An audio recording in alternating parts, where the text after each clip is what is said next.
Accord and Reconciliation Act 2008, which created the office to facilitate power sharing after the controversial 2007 elections.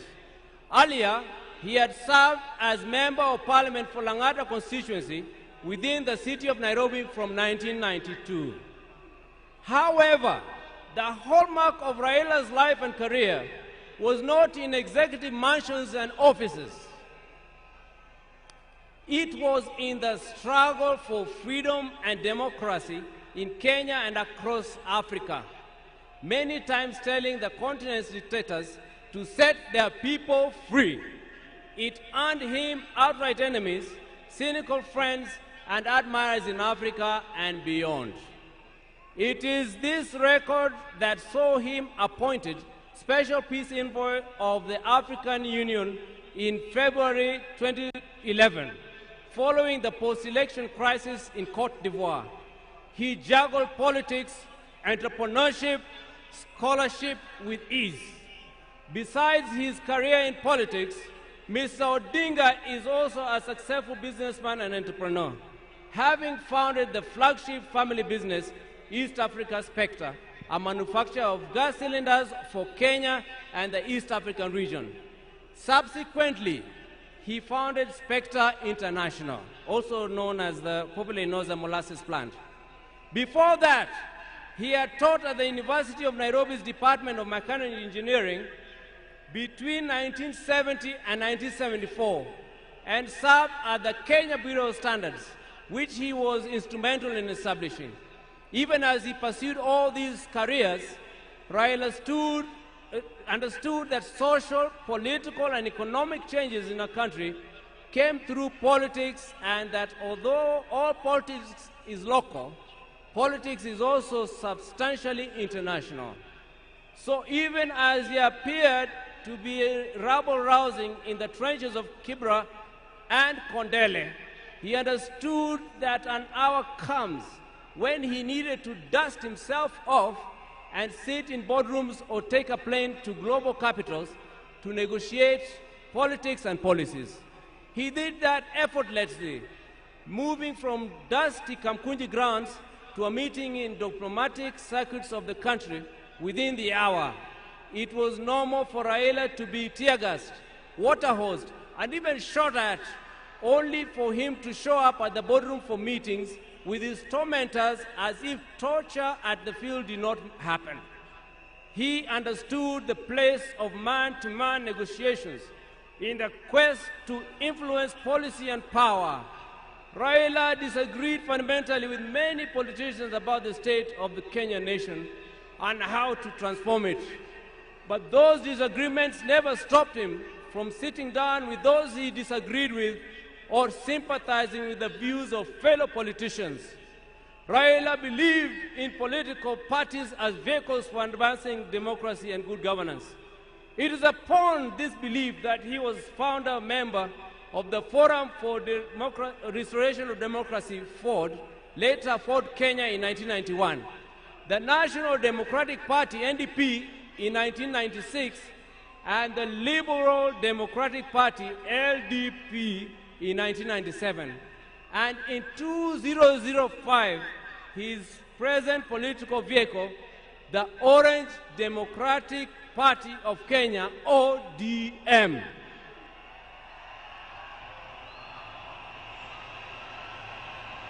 In 2013, he led his party into coalition with other parties to form the Coalition for Reforms and Democracy Code, on whose ticket he ran for president.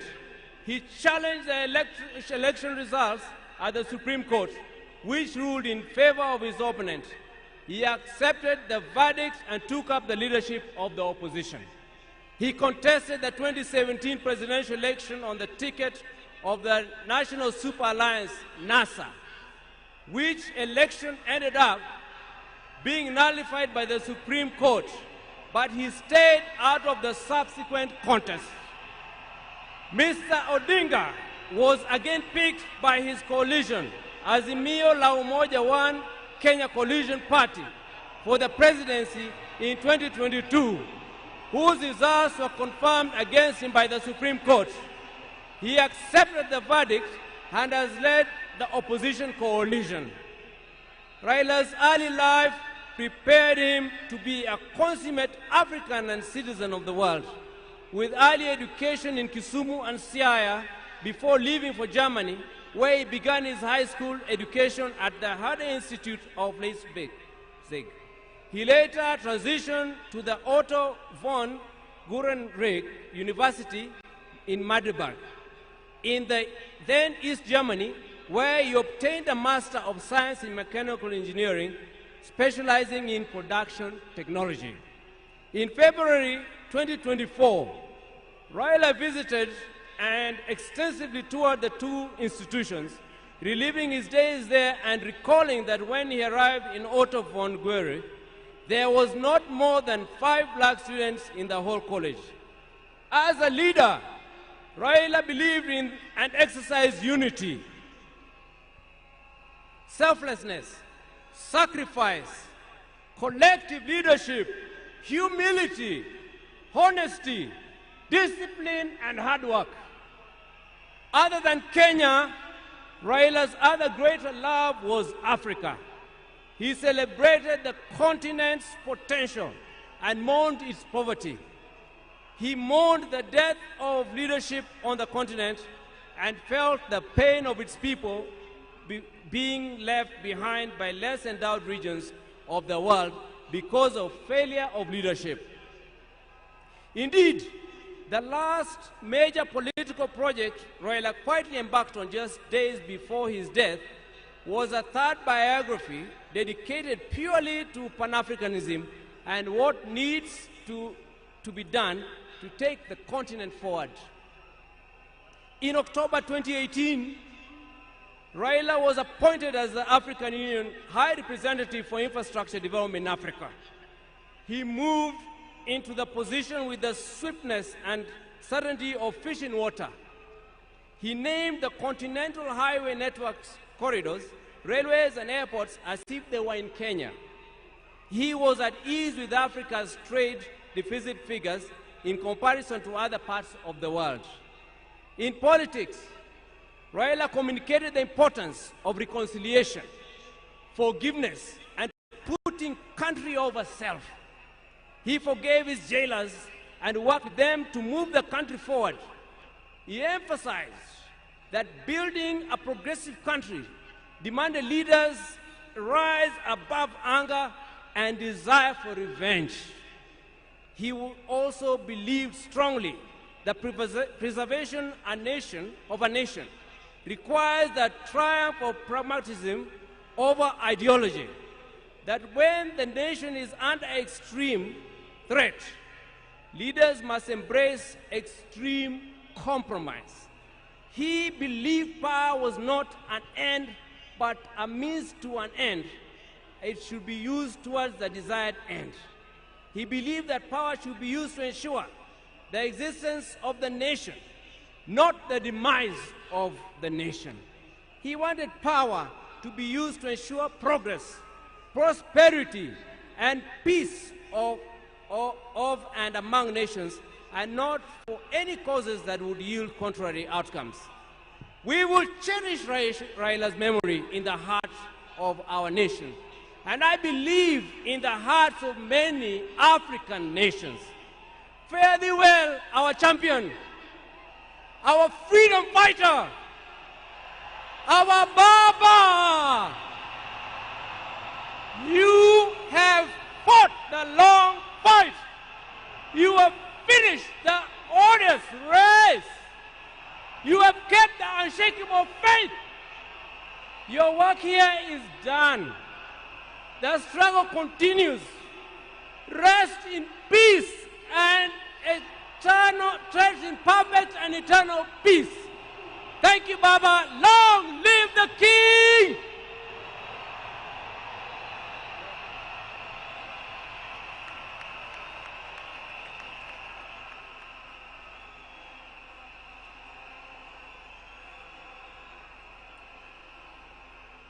Thank you. Thank you very much.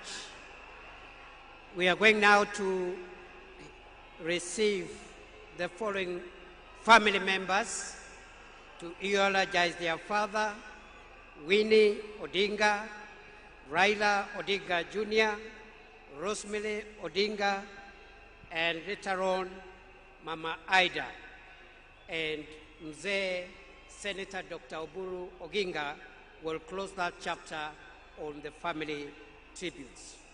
Karibuni.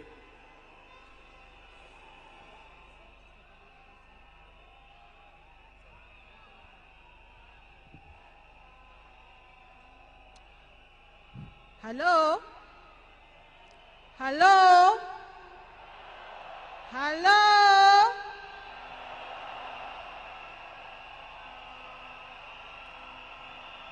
Mimi leo sina mengi ya kusema. Niko hapa na watoto wangu.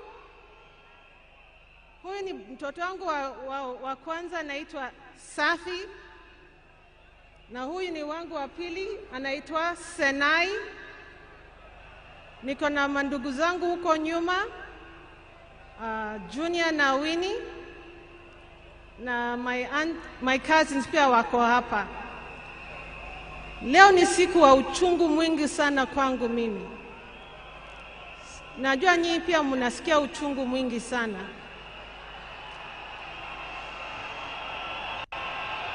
Kwa sababu hata baba alikuwa baba wetu, alikuwa baba zetu sote.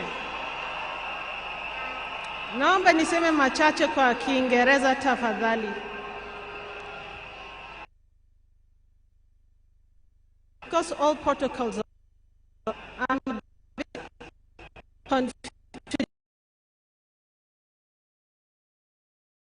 anticipates to speak today, and there's so much I can say about Baba, but at the same time, we don't have enough time for me to say it all. To me, he was my advisor. He was a friend. He was also someone who understood me very well, and my children and my siblings. I remember the day I received the message. I was seated on the table, just finished my breakfast. And then my brother Junior called me. And he asked me where I was. And I told him, nimekaa kwa meza, I'm seated at the table. And then he asked me to sit down. And I asked myself, now do I sit on the floor, or sitting on the table, or the seat at the table is good enough? I was so confused. But then Junior then told me that our father was no longer with us. Until today, it is still very difficult. Ni uchungu mwingi sana ambao tunahisi kama familia. Na leo hii tunakuja na nyinyi pia, ndio tuombeleze na nyinyi pia, Kenya mzima na dunia nzima. Nataka tu kusema asanteni sana kwa kusimama na sisi, na tutaendelea kusimama pamoja, na Mungu abariki Kenya mzima na abariki dunia mzima. And thank you all. Asanteni sana. Mungu atupe nguvu. Mama, Mungu akupe nguvu. Thank you so much. Sina mengi ya kusema.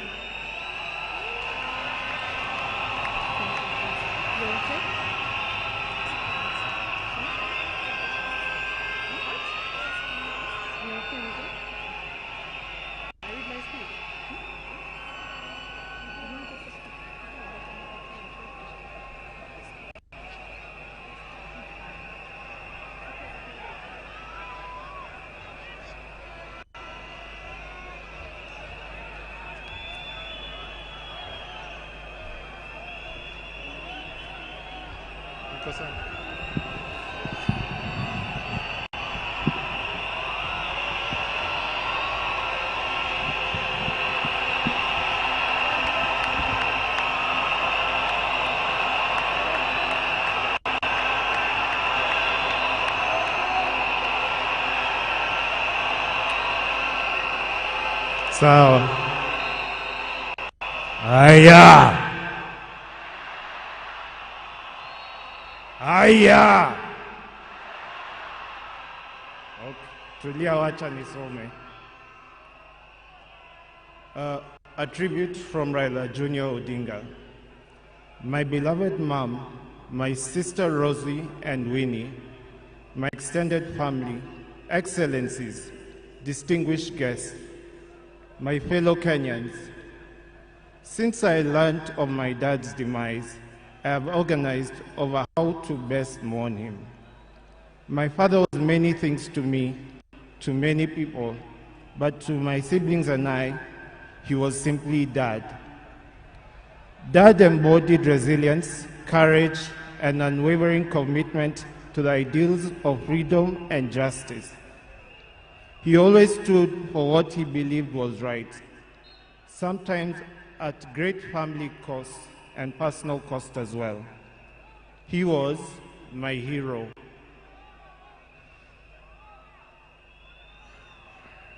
And his legacy lives in me, in my siblings, and in all those whose lives he touched.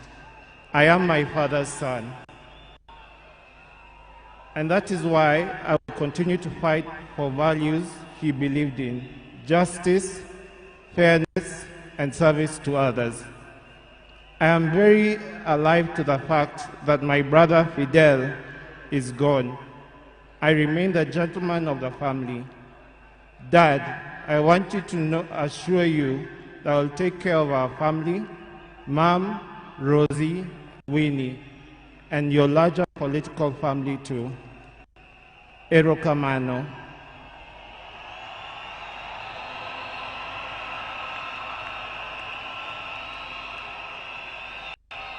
Aya, hii sehemu, the refrain is Asante Baba. Nikinua flyways, mnasema Asante Baba. Tujaribu mara ya kwanza. Asante Baba. Thank you for the gift of life. Thank you for giving me your name and for never heaping the weight of it on me. Asante Baba. Thank you for the beautiful childhood that through the challenging times. Asante Baba. Thank you for believing in me, encouraging me to speak up and to try new things, for always hearing me out. Thank you for standing by me even when I fell short or outright failed, and for always showing me grace. Thank you for your wisdom, your guidance, and your unwavering love, not just for me, but our entire family. Mama, Fidel, Rosie, Winnie, Yvonne, Lion Amolo Odinga, Jaramogi Oginga Odinga. Thank you for grounding me in ways more of our people and encouraging me to be a man. I will deeply miss our family moments, our laughter, our conversation. I will miss watching Arsenali with you. I miss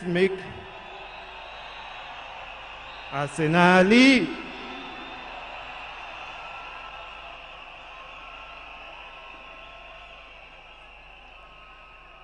Aya, wacha nimalize.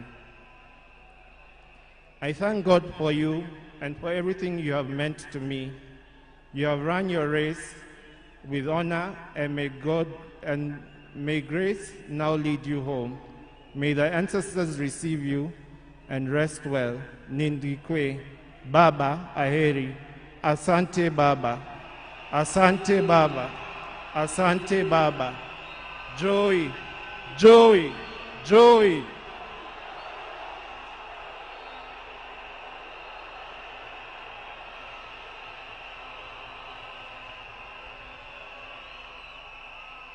Wacha nimkaribishe dadangu Honorable Winnie Odinga. Karibu Winnie.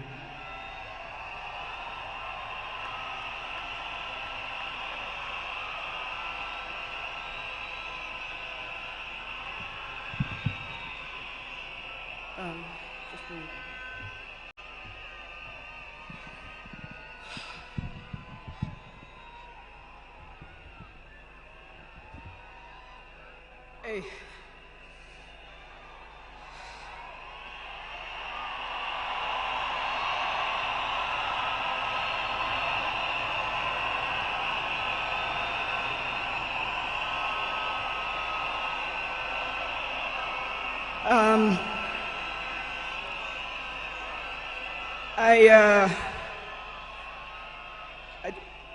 To fellow mourners and all protocols observed, I don't know who I'll miss more, my dad or my superhero.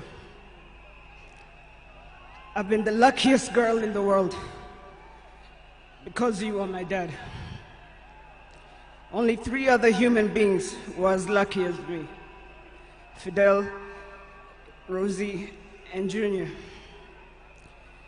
Dad, you are light, steady, unyielding, and deeply human. To the world, you are known by many names. When you were growing up, they used to call you Aluo. And then when you started work, they started calling you Jaramogi's son. And at some point, they started to call you Tinga.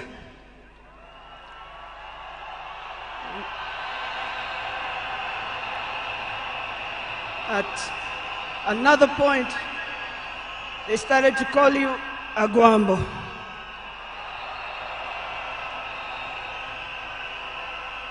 Briefly there, they called you Nyundo. They called you Jacom. They called you Baba Fidel. But in the end, they called you Baba.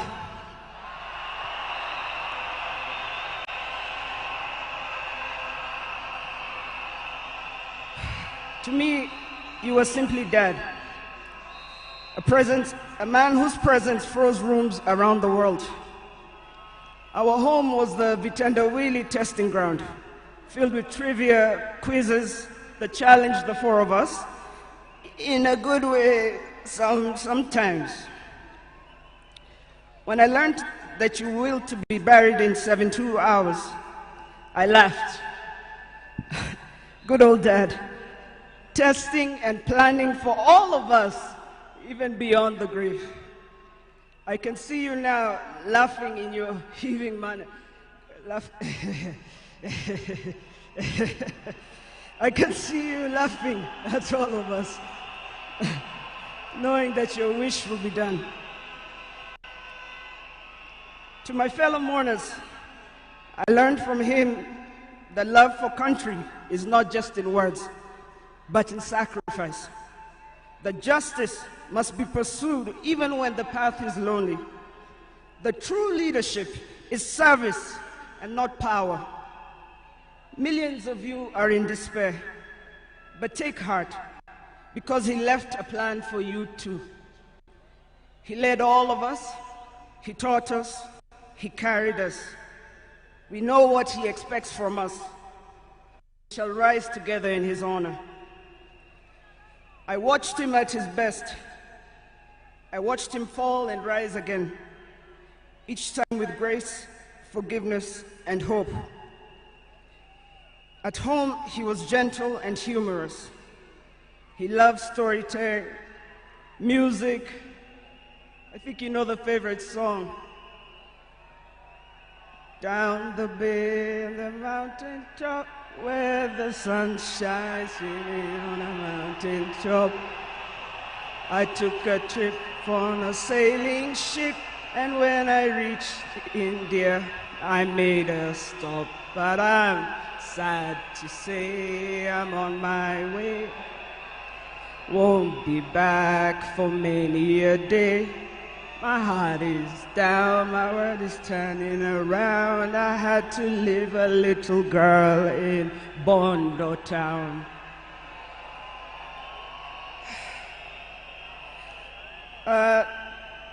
Dad loved his grandchildren.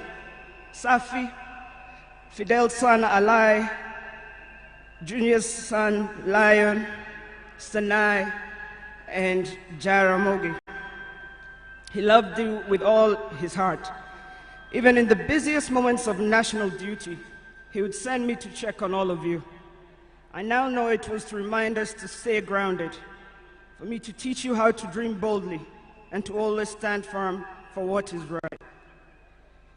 Today, as we celebrate his life, I choose to remember not only the leader the world knew, but the father I loved with every fiber of my being. The biggest part of me died on the 15th of October, 2025. But the spirit of the lion roars on forever. Fellow mourners, I was with him in India when he took his last breath. He died in my arms. But he did not die like people have been saying on social media. Every day he was waking up and walking. And every day he would do 1 round. The next day he would push 2 rounds. That morning he pushed to 5 rounds. He died strong, when with dignity and with pride. And you must be proud of that. You all must also walk with your heads held high and walk strong and proud that he left as a gentleman.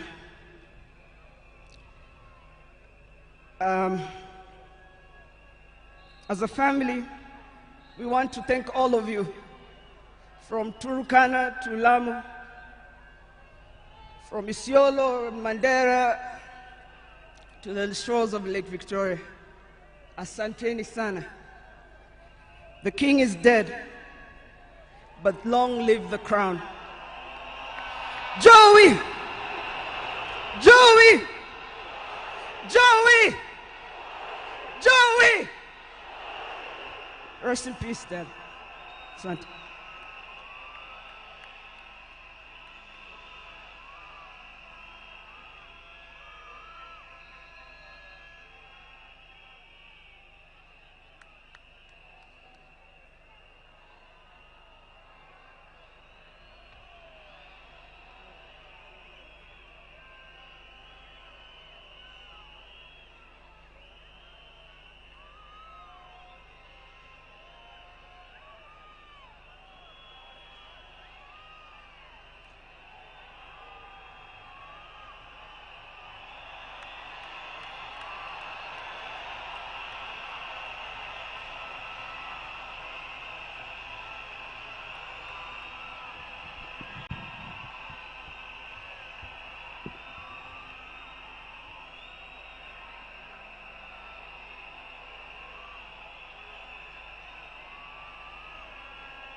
Your Excellency, the President of the Republic of Kenya, William Samoei Ruto, and our First Lady Mama Rachel, and all protocols observed.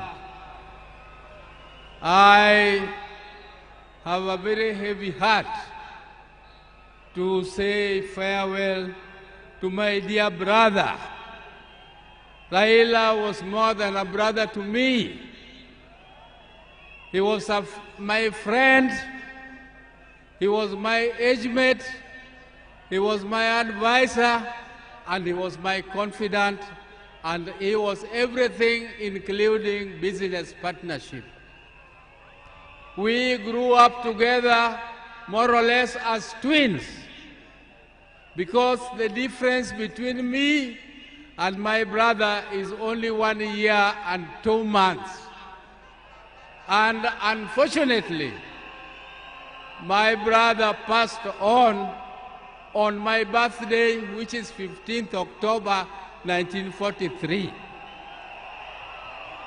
When we were growing together with my brother, we were in Bondo in Sakwa, though we were born in Maseno. But during that time, we were only 3 boys, and our mother was a disciplinarian more than our father. But my brother Raila knew how to cook. Our mother told us that you, my boys, you are also my girls. You must learn to fetch firewood. You must learn to cook. You must learn to prepare everything, including washing clothes and ironing and so on. Raila was best at all those things. The other thing Raila was best at was in class. Me, I was average. I could be number 5, number 4, number 3 sometimes if I did well. But Raila was always number 1.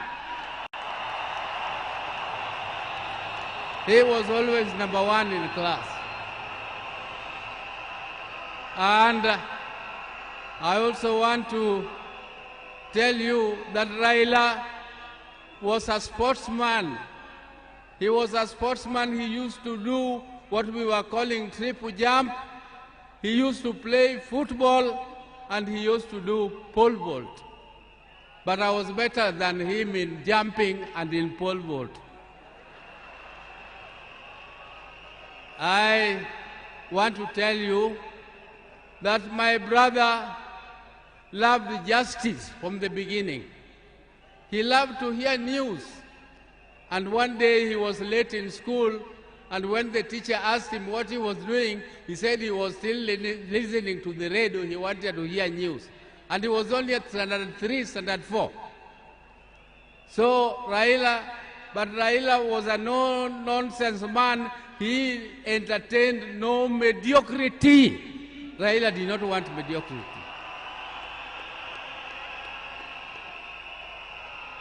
If you came across him with lies or something mediocre, his left hand was very fast. He could give you something to teach you a lesson that you must always be truthful.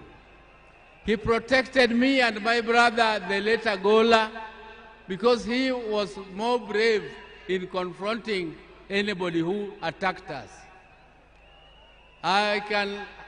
Ladies and gentlemen, I can tell you the story of Raila the whole day, but that is not my intention today. My intention is to tell you that even though my brother was almost the same age as me, but younger than me, I can tell you that I respected him as my leader in the political arena.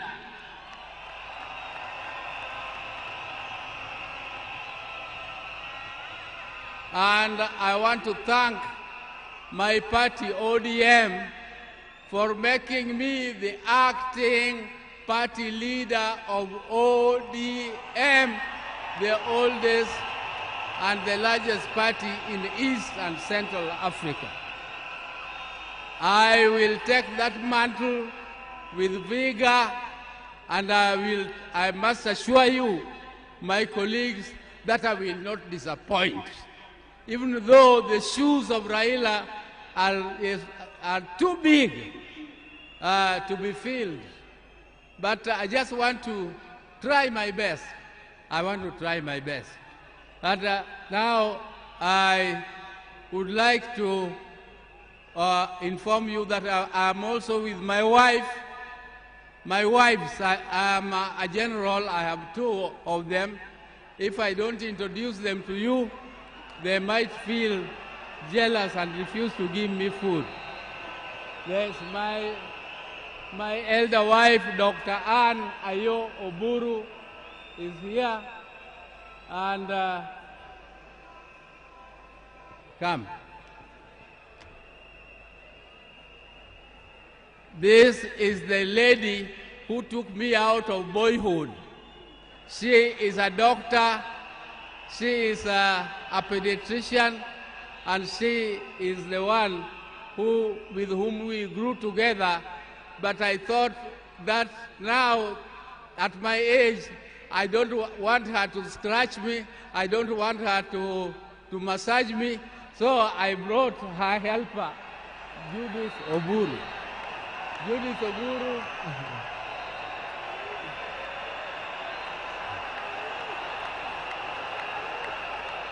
Judith Oburu here works with NSSF, and she is also an accountant by profession. So thank you very much. Your Excellencies, we have come here to mourn. Tomorrow we are moving home, and we shall talk to you again when you come to Bondo. And I thank you all for listening to me and giving me this opportunity to listen to you. But please, keep the spirit of Raila burning. We are going to keep the spirit of Raila burning. You can see Raila has siblings. You can see Junior has spoken here very well. You can see Winnie is there burning. You can see Rosemary is there burning. And you can see their mother, Ida, is here. Ida, please keep the family together and make sure that the fire of Raila keeps burning forever and forever more. Thank you for listening to me. Oh, let me leave on. Asante, my brother, rest in peace. My brother, rest in peace. Greet for us, my dad, Jaramogi Oginga Odinga. Greet for us, our mama. Greet for us, our mama, our mother, Mama Mary Oginga. Greet for us, our father, Jaramogi Oginga Odinga. Greet for us, all our brothers, Agola, Osewe, and Odima, who left before us. And greet for us, all of them.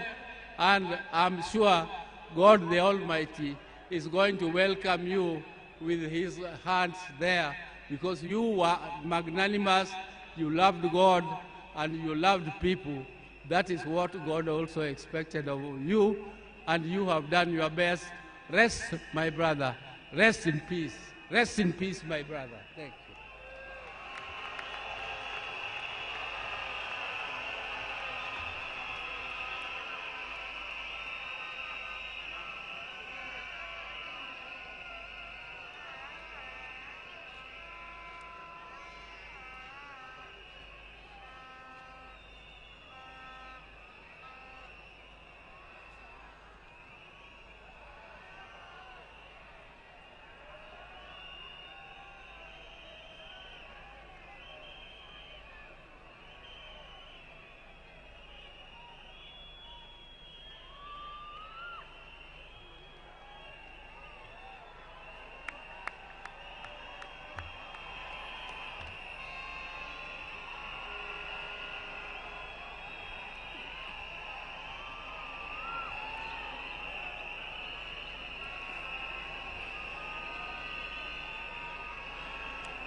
Hello?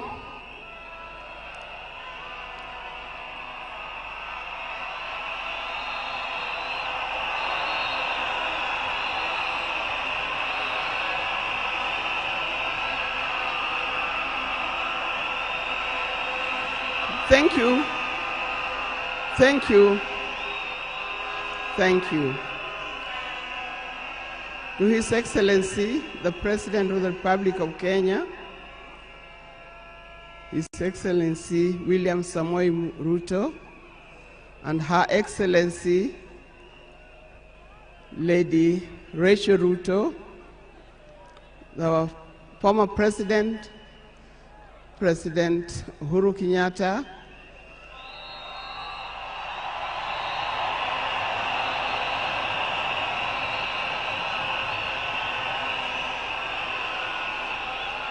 the visiting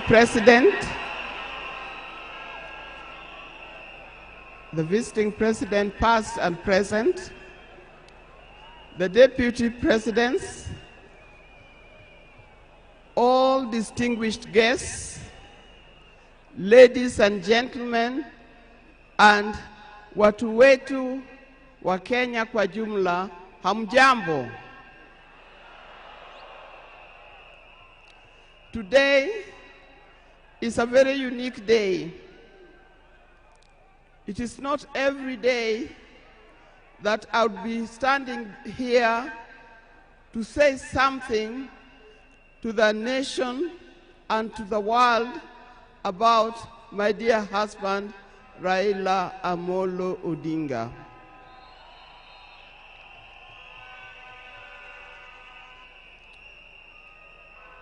For those who don't know me, I've got a very long name. They call me Canon Dr. Ida Betty Odinga EST. Now, these names don't just come like that, but they are names that are given. I cannot forget the name that the public has given me called Min Pin.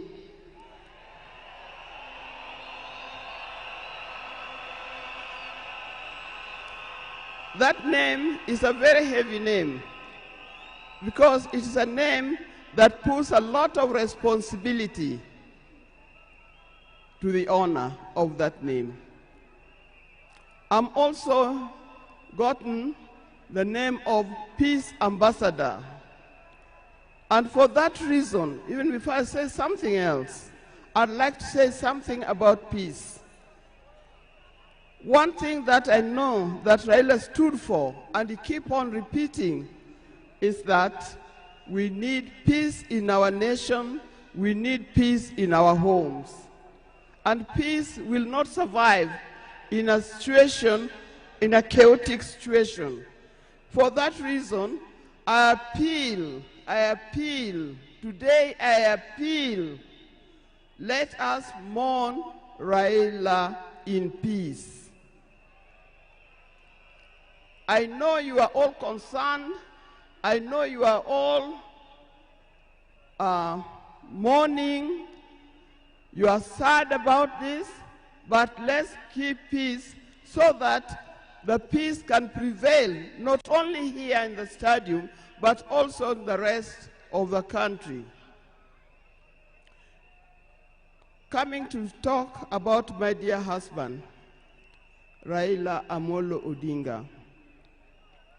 I first met Raila way back in the early 70s, and we got married in 1973.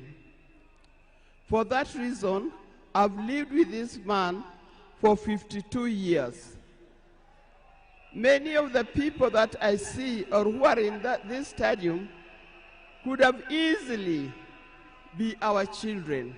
No wonder you call him Baba. That name did not come from nowhere, but came from the experience and the life that he has lived with and relationship that he has had with some of these people.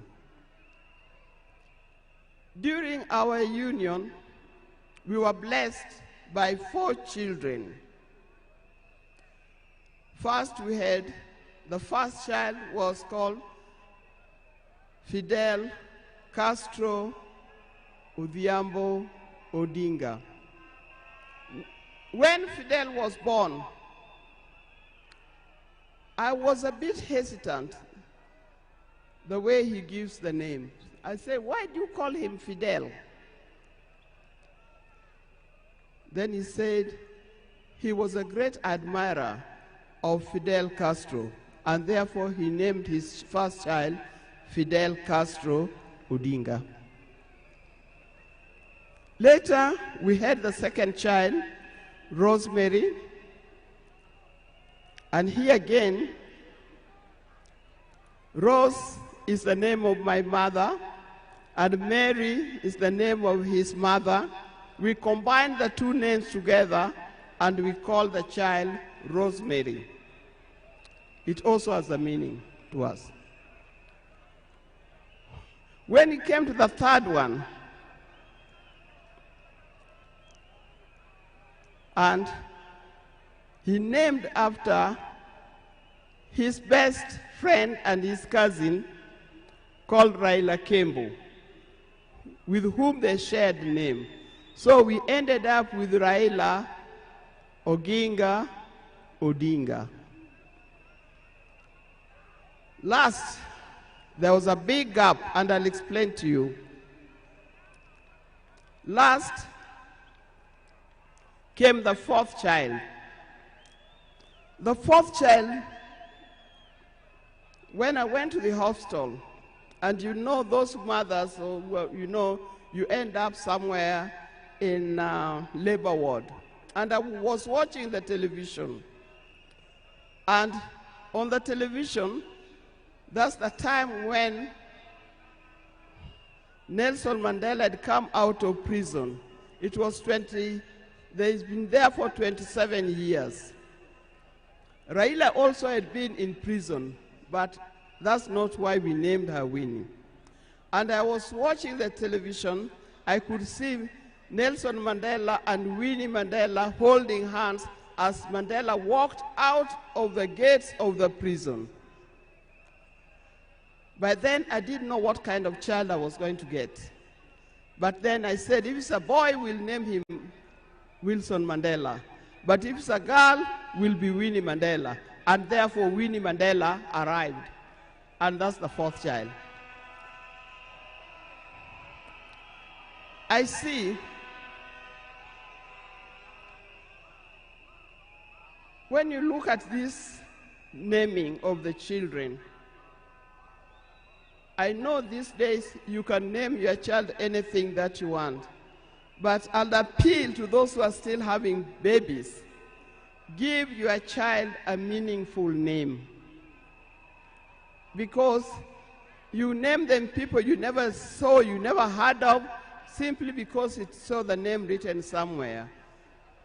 There's nothing wrong with giving our children the names of the people who in our lives we think are the heroes. Our life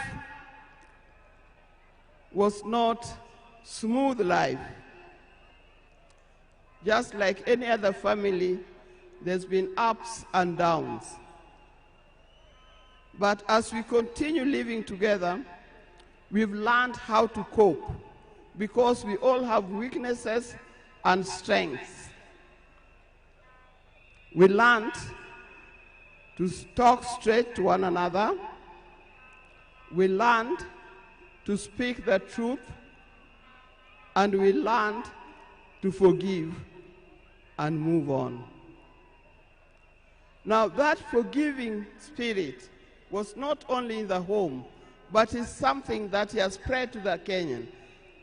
You've seen how many times he has tried in the elections, but that forgiveness is paramount. So please don't carry grudges from one generation to another and from one group to another. We are all Kenyans. We are all Kenyans. We are sisters and brothers. We must learn to forgive easily and build together Kenya.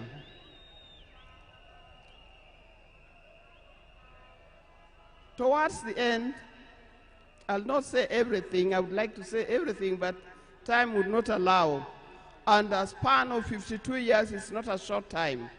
I hope that when I get another opportunity on Sunday, I'll be able to say more. But one thing that he kept on repeating to me is that we must urge Kenyans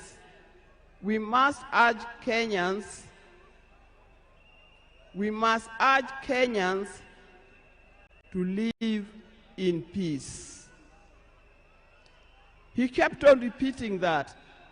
We must repeat it to our Kenyans. We live in peace. Raila hated dishonesty. He hated dishonesty. He hated greed.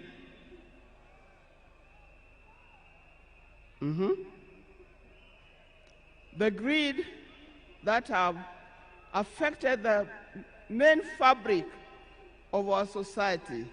The greed that leads to stealing from the public coffers. The greed that leads to corruptions. That's the kind of thing that Raila would not have liked to see. So, you people, you Kenyans, I'll tell you more, but I thank you. I thank you, those who have come and those who are watching us from other places. I thank you for standing with this family. I thank you for being here for us. And I thank you for helping us to mourn Raila. May his soul lie in eternal peace. And for the people of Kenya, I wish you well, thank you, and may God bless you. Thank you.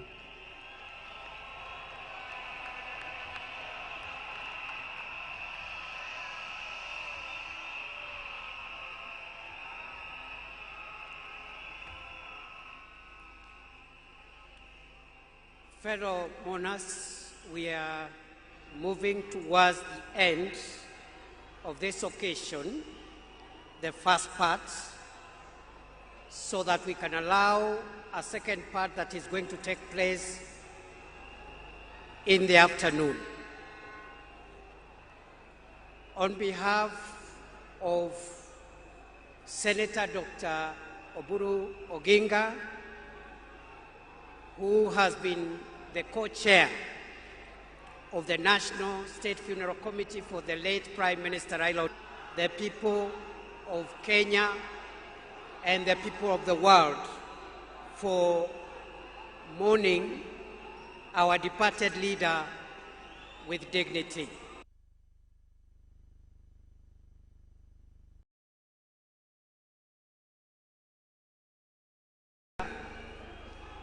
Has spoken in two capacities. First, as a member of the family, and secondly, as the interim acting party leader of ODM. Your Excellency, fellow mourners, we recognize there's so many mourners who have come to mourn today, and we respect all of them and thank them for making time. Allow me, Your Excellency, to do two things, and then we will conclude. The first is to acknowledge that the leader that we have lost in our country was not just a leader in Kenya. He was a regional leader, he was a continental leader, and he was a global leader. And that is why you see the kind of dignitaries that are present here, whom we recognize for their presence. But we have also received formal condolences from global leaders from around the world. Allow me, mourners, to acknowledge those condolences from heads of state and government of foreign nations. We have the condolences of the President of Tanzania, Samia Suluhu Hassan, who has sent formal condolences and has sent her Vice President, who is present, the Foreign Minister of Tanzania, who is present, but we acknowledge the formal condolences from President Samia Suluhu Hassan from Tanzania. The Tanzanian delegation is also joined by the fourth President of Tanzania, the Honorable Jakaya Kikwete. We also have condolences from President Yoweri Kaguta Museveni, the President of Uganda. We have the condolences of President Paul Kagame of Rwanda. And President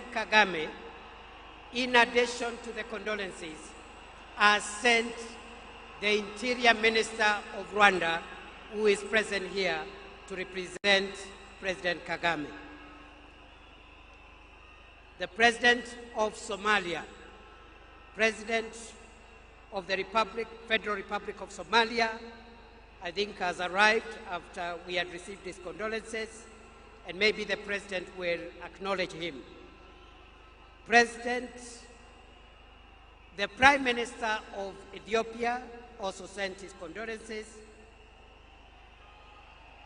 The President of Djibouti,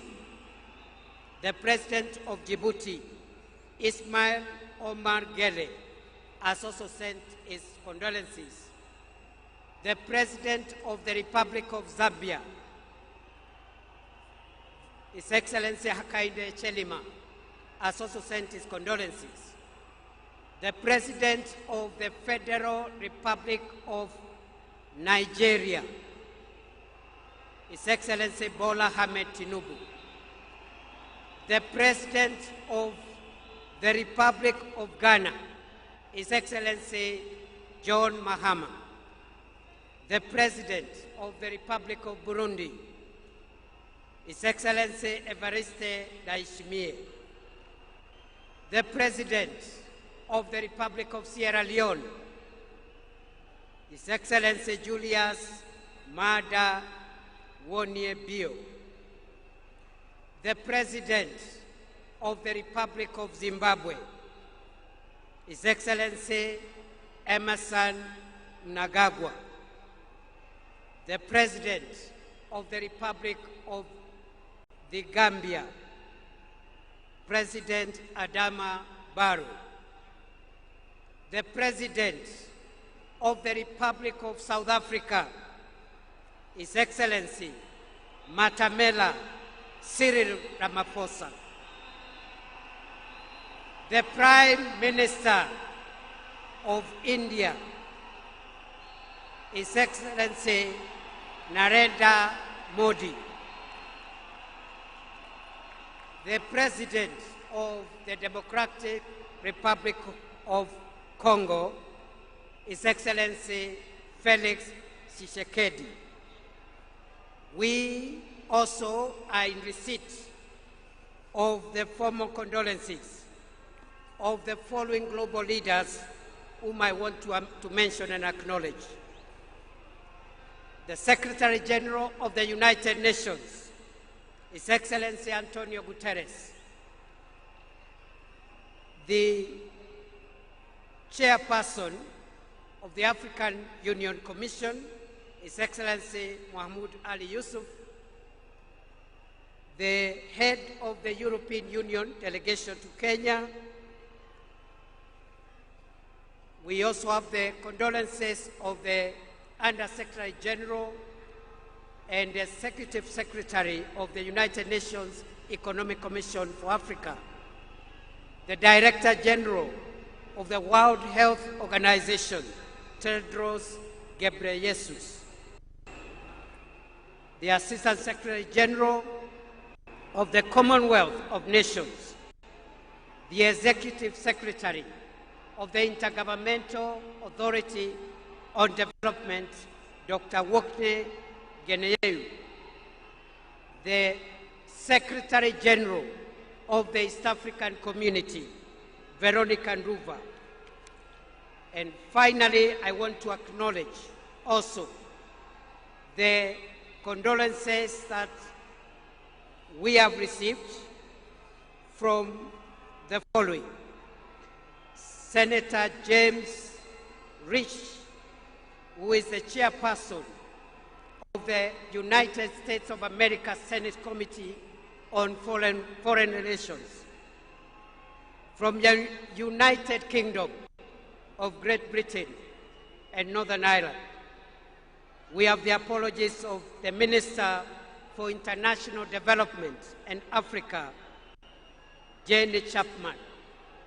Condolences from Italy through the head of mission, through the deputy head of mission of the Italian Embassy, the High Commissioner of Australia, the High Commissioner of Canada, the ambassador of the Russian Federation, the ambassador of the People's Republic of China, the ambassador of the Czech Republic, the ambassador of Switzerland, and the ambassador of the Federal Republic of Germany. Ladies and gentlemen, we now would like to hear the condolences and the remarks from two other speakers. As we close this session, let me acknowledge all the people, fellow Kenyans who have come to join us and join together in mourning our departed leader. Let me recognize our delegation here from the state side, the arms of government, all the arms of government, and the two levels of government are represented here. We are led by His Excellency the President, William Ruto, and the First Lady. We also have our retired President. We have the speakers of the two houses, the Chief Justice, members of the Cabinet, Principal Secretaries, the military command led by the Chief of the Defense Forces. We have our governors, senators, MCAs, and the ODM fraternity. Your Excellency, allow me to recognize, because you have permitted me to do so, in our presence, the names that were read, just for the purpose of record. The President of the Federal Republic of Somalia is here, His Excellency Sheikh Mohamud. The President of the Federal Republic of Ethiopia is here, His Excellency Taye Salessi. The Vice President of the United Republic of Tanzania, His Excellency Dr. Philip Mpango, is here. The former President, the fourth President of Tanzania, the Honorable Jakaya Mrisho Kikwete, is present. Mohamed Thabiti, Foreign Minister of Tanzania, is present. Rebecca Jadeng, Her Excellency Rebecca Nyandeng, Vice President of South Sudan, is present. And the Honorable Vincent Biruti, Interior Minister of Rwanda, who is representing President Kagame, is present. With those many remarks, allow me, fellow mourners, to request our former President, the fourth President of Kenya, Uhuru Muigai Kenyatta, to come and greet us and say pole. Mr. President.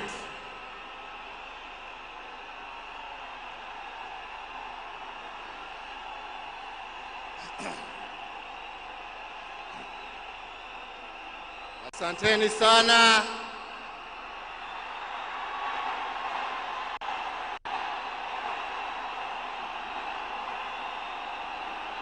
Asanteni sana.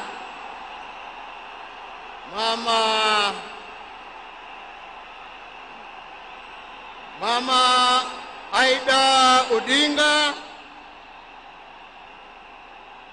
Rosemary,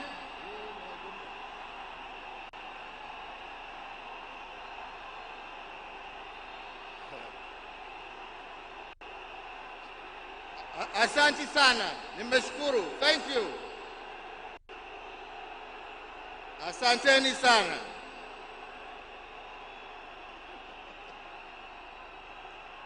Asanteni.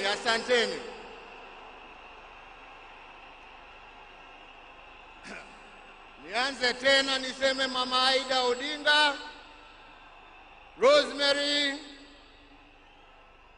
Junior, Winnie na familia yote ya mwenda zetu, rafiki wetu Mheshimiwa Raila Amolo Odinga.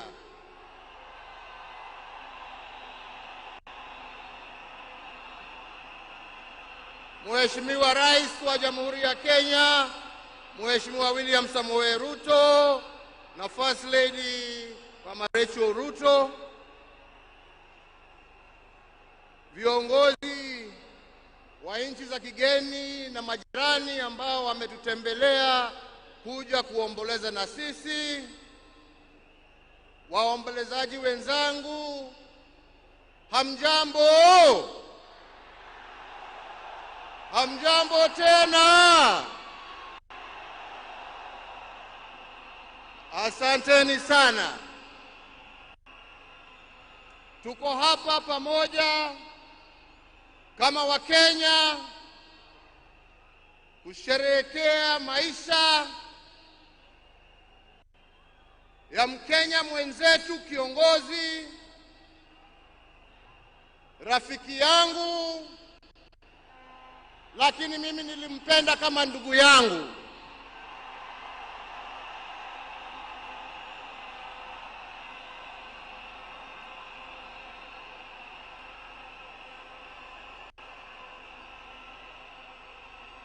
Mheshimiwa Raila Amolo Odinga,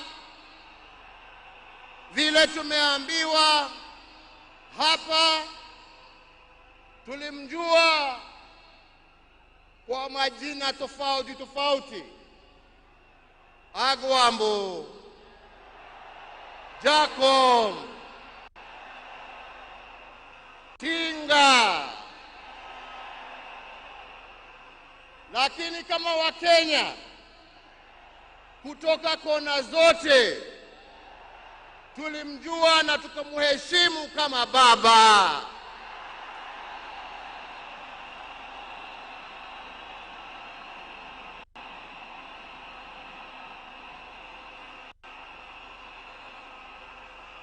Na tulimuita baba kwa sababu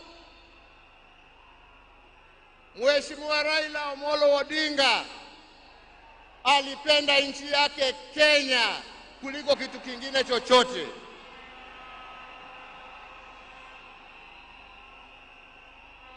Mheshimiwa Raila Amolo Odinga alikuwa baba wa wote, hakuwa na ukabila, na alipenda nchi na wananchi wa Kenya wote.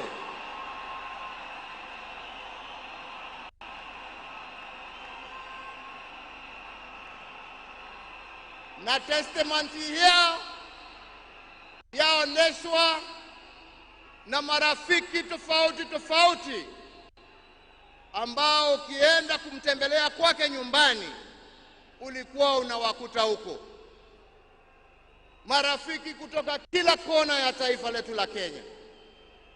Raila alikupenda kwa sababu ya maono yako, alikupenda kwa sababu ya fikira zako, alikupenda kwa sababu ya vitendo yako, lakini sio kwa sababu ya rangi yako ama kabila lako.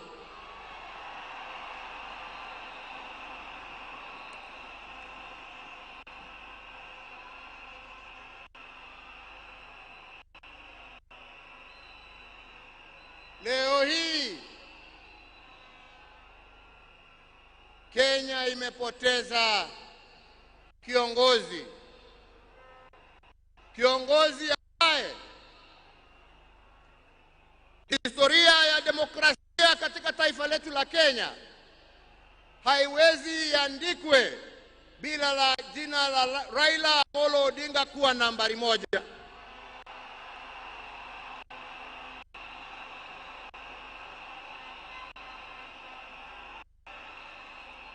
Historia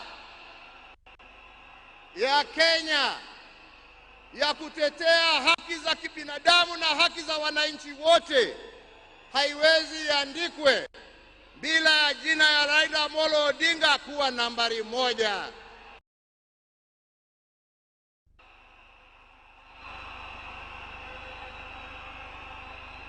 Historia ya ungatuzi na kuhakikisha ya kwamba wananchi kule mashinani wana uwezo ya kujiongoza na kujitawala na kuwa na viongozi ambao wanatekeleza shida za wananchi kule chini, haiwezi iandikwe bila ya jina ya Raila Amolo Odinga kuwa nambari 1.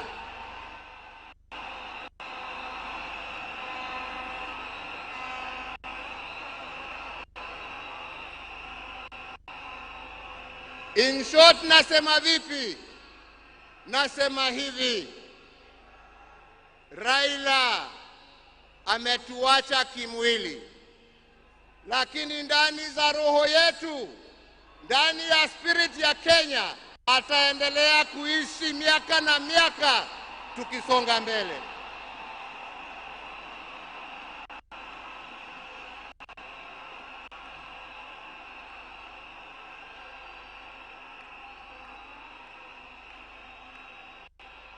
Wenzetu, Raila alipenda amani.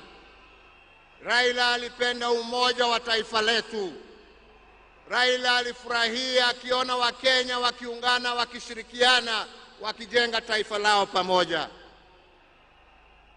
Raila alikuwa mtetezi wa haki ya kila mtu. Pahali ambapo alikuwa anaona hakuna haki, Raila ndio alikuwa wa mbele hapo kuhakikisha ya kwamba haki zimepatikana. Na wenzangu,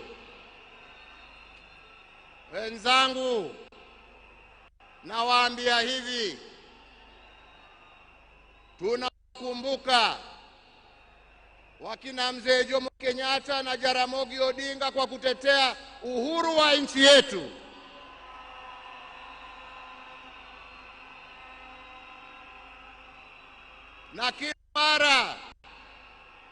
Na kila mara tukiimba wimbo wa taifa, tunasema tunatalinda uhuru wetu na damu yetu na jasho yetu.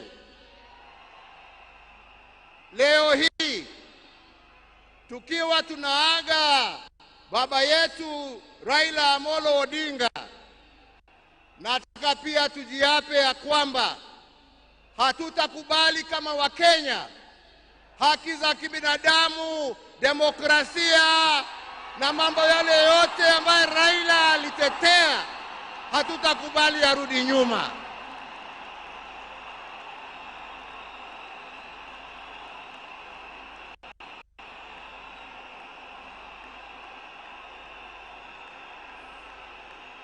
Hatutakubali yarudi nyuma. Tutasonga mbele tukizingatia hizo haki kwa sisi ambao tumebaki na wale ambao hawajazaliwa. Hivyo ndivyo ndugu yetu angependa kuona, na hiyo ndio njia ya kuona legacy yake kama kiongozi wa taifa letu.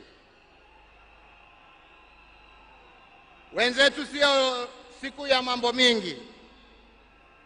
Nimekuja kuomboleza rafiki na ndugu, lakini siwezi nimalizie nisiposema ya kwamba hata kama leo tuna huzuni na tunaomboleza, lazima kama Wakenya tuchukue nafasi hii, kwa sababu Raila hangeweza kutenda yale ambayo alitenda kama angekuwa amesimamiwa na mama nguvu wa kazi, Mama Aida Odinga, na watoto wake Rosemary, Junior, Winnie na familia yake yote. Kwa Wakenya tunawashukuru kwa kutupatia Raila atumikie nchi, na kwa kumuunga mkono ndio awe na nguvu ya kututumikia sisi wote. Yangu ni kusema, ndugu yangu, tuende vyema. Wenzangu, kastori kadogo tu, sio kubwa. Unajua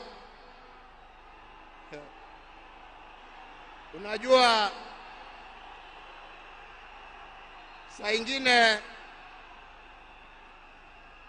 baada ya kazi tukiwa tulia kidogo hapo nini, tunapewa kitu kidogo hapo.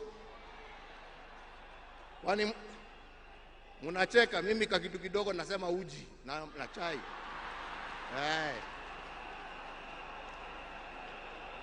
Lakini wakati tulikuwa tunapiga gumzo, saa ingine tulikuwa tunajiuliza, unajua jamani, wale wazee ambao wameenda, wakina Jaramogi, wakina Jomo, wakina Nkrumah, wakina Mwalimu Nyerere, jameni, unafikirianga wakiketi wanaongeanga mambo gani?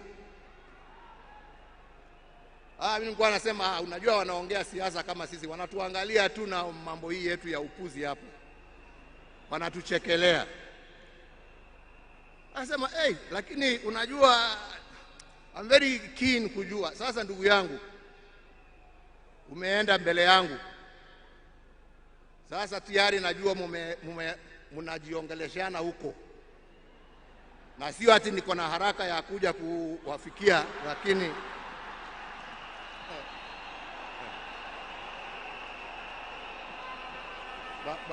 bado tunataka tutulie kidogo. Mwenyezi Mungu atusaidie, lakini najua wakati wetu tukifika utakuwa hapo kutuambia njia ya kutembea hizo mabarabara za huko.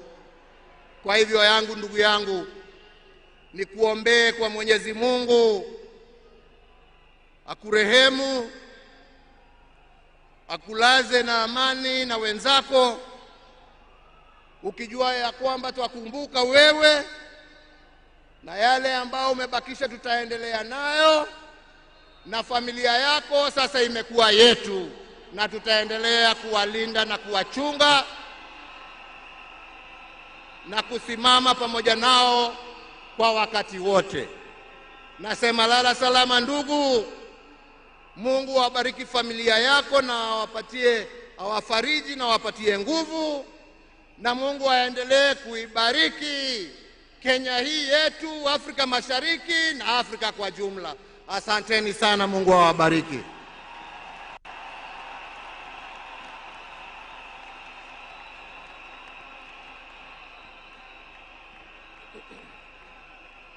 Thank you very much, Mr. President.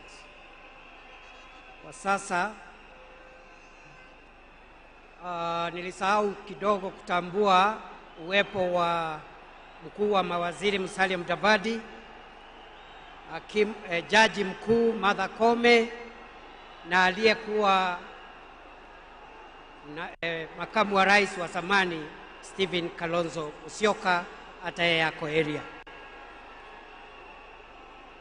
After the end of this ceremony, the security agencies led by the Kenya Defence Forces will make announcements through the military MC on the procedure that is going to be followed, because immediately after this, we want mourners who have come to pay their final respects to our departed leader to have as much time as possible in an orderly manner, in a dignified manner, to view the body of our leader. And we want that exercise to begin as soon as possible, but we want to appeal for order, for calm. We have enough time. We are not in a hurry. Everybody who has come here today for that reason will get a chance. As a committee that has been working on this, we want everything to go right. So please, our military, our security agencies will help us coordinate that so that we have security in the stadium as we pay our respects to our departed leader. Before we do that, allow me, ladies and gentlemen, now to invite the President of Kenya, His Excellency William Samoei Ruto, to come and address us. Mr. President, sir. Raila Amolo Odinga was one such leader. Across space and time, there are few exceptional persons who, when summoned by the call of history, rise to meet the challenges and opportunities of their time with indomitable vigor, with absolute conviction, and with unwavering valor. The Right Honorable Raila Amolo Odinga, Ward Mary, Ward Nyar Alego, Agwambo, Tinga, Jacom, Enigma, Ward Pin, Baba, the man in whose honor we gather here today, belonged to that rare, irreplaceable breed of human beings. My dear brother Raila Amolo Odinga, as we bid you farewell, we do so with the deepest gratitude as a nation and as a people. We grieve your loss. We celebrate your 80 years of presence and also salute you for the great statesman and patriot that you were.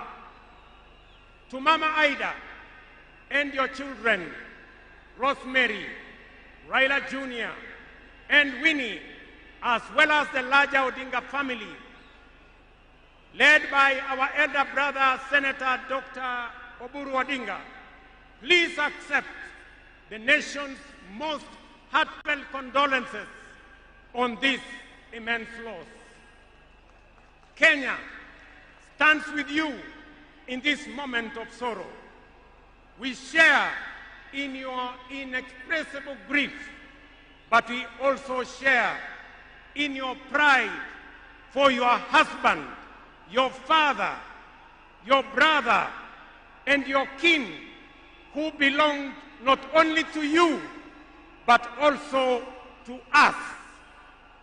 Thank you for sharing him so generously with us as families and as a nation. Amolo may no longer walk with us, but his spirit lives within every Kenyan and every African. Such was the depth of his influence and impact that even in his absence, his presence endures.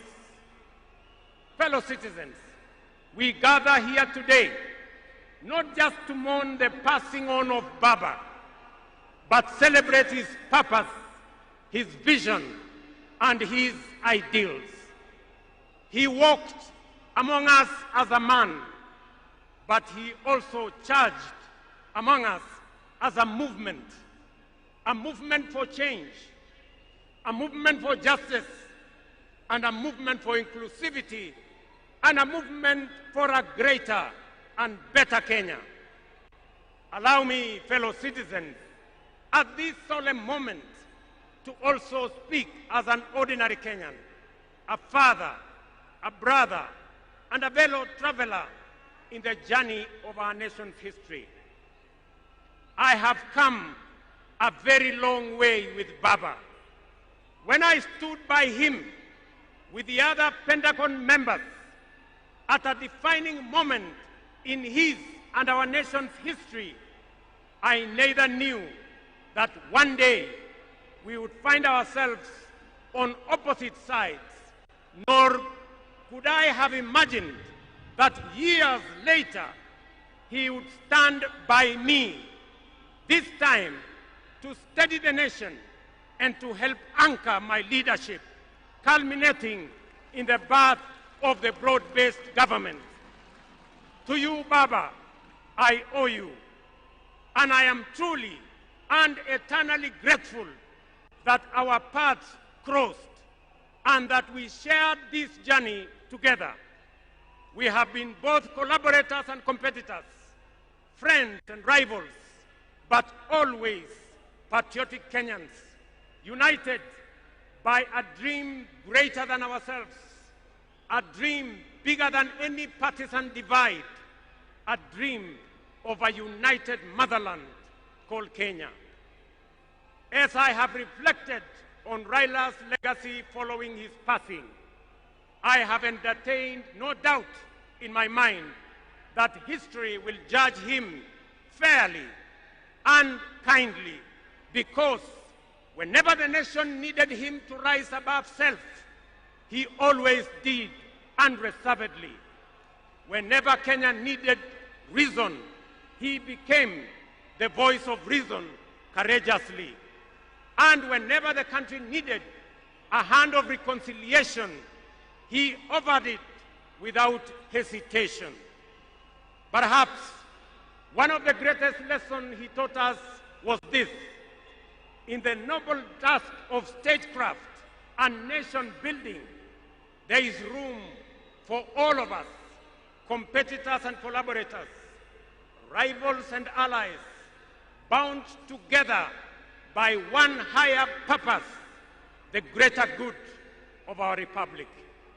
Fellow citizens, those who worked closely with the Honorable Raila Amolo Odinga know that he was irrevocably stubborn in his vision for a just, prosperous, and united Kenya, a nation where opportunity belonged to all and justice favors none. In Tinga, Kenya found a reformer, a moral compass, a reconciler. He proved that progress demands both courage and patience, that we must be stubborn on the vision, but agile on the details, adjusting our means, our plans, and our strategies, but never compromising our mission. The gentleman we are bidding farewell today gave more to this country than most will ever. He endured years of imprisonment, exile, and political struggle for not the privilege of power, but for the principle of service. He bore the scars of his struggles with dignity and calm poise, and turned pain and suffering into purpose. Jacome was also at home in the humblest of homes and at ease on the grandest of global stages. His heart belonged to the people. He shared in their pain, rejoiced in their victories, and never lost faith in the people's goodness. Fellow monarchs, one of the Honorable Raila Odinga's favorite songs was Jamaica, Farewell by Harry Belafonte, a melody of longing and gentle sorrow. He often broke into a dance and with a big smile sang, "Round the Bay of Mexico, where the sun shines daily on the mountain."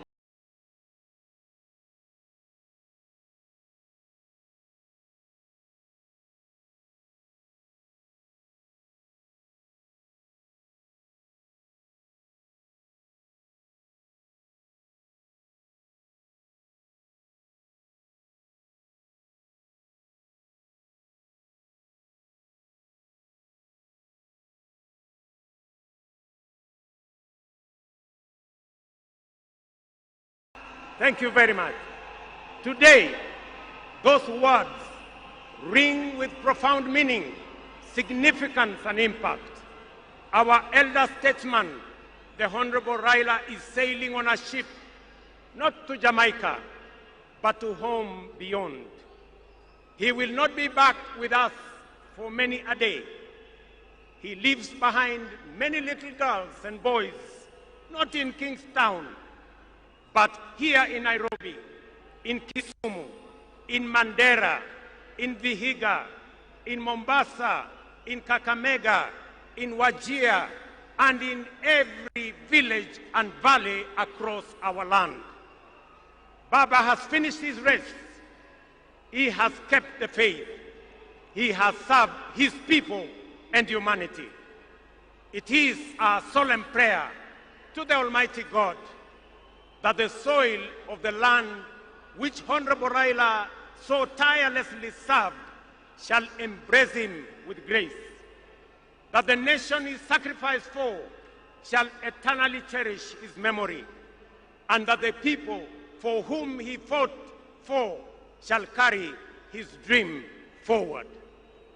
Ladies and gentlemen, fellow citizens, when a man of the stature of Baba, a towering patriot, a relentless reformer, a visionary statesman, and a selfless servant of the people departs from among us, when a mighty bongo tree falls among us, we are left in awe of a life so immense in purpose and impact.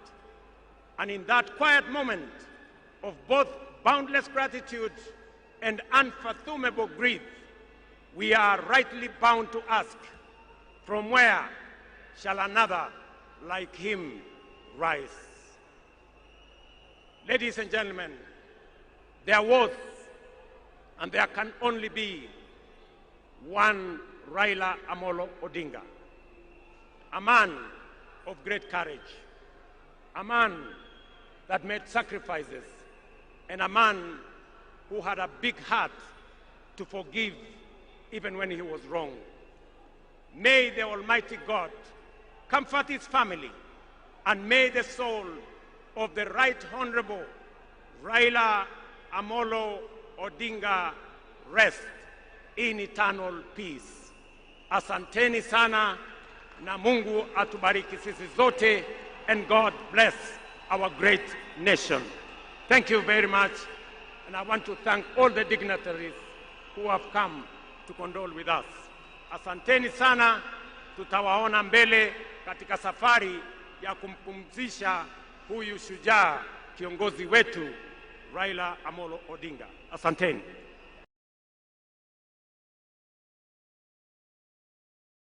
Na sasa naomba sote tubaki tumesimama ili tumalize rasmi kwa wimbo wa taifa.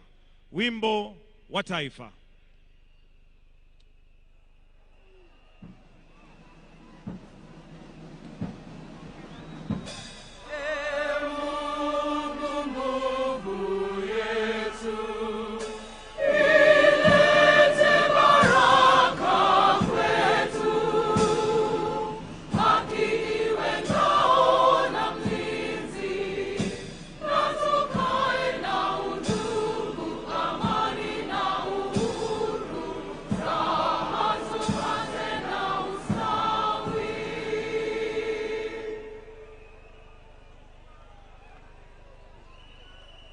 Na kwa sasa naomba tafadhali tuweze kuketi na kutulia ili tuelekezwe vile tutakavyoona mwili. Lakini kwa sasa, for the exit protocol, we'll have His Excellency the President Dr. William Samoei Ruto together with Her Excellency the First Lady to progress and leave, followed by His Excellency